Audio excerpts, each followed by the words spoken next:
the first. No, I don't take shit. I got no.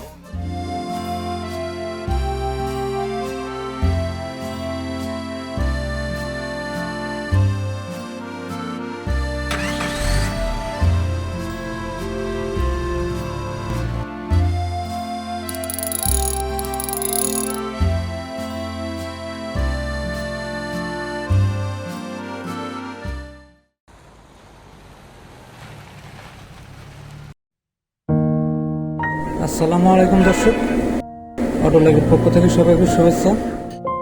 অটোলাভ is first ever hybrid car servicing centre in Bangladesh.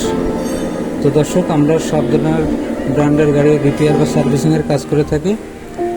তো বিশেষ করে সব ধরনের hybrid গাড়ির বিভিন্ন প্রবলেম সলভ করে থাকি। তো দর্শক, আজ আপনাদেরকে দেখাবো হোন্ডা ভেজেল গাড়ির ডুয়েল ক্লাস হাইড্রোস্ট্যাটিক্স মোটর কীভাবে রিপেয়ার করতে হয় বা সার্ভিস করতে হয়।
দর্শক, মোটরটি সার্ভিসিং করে গাড়িতে লাগানোর কাজ কমপ্লিট। তো এখন ক্যালিব্রেশনের কাজ চলছে। তো দর্শক, আজ এই পর্যন্ত। সামনে আরও নতুন নতুন ভিডিও নিয়ে আসবো আপনাদের সামনে। তো আমাদের সাথে থাকবেন। আসসালামু আলাইকুম।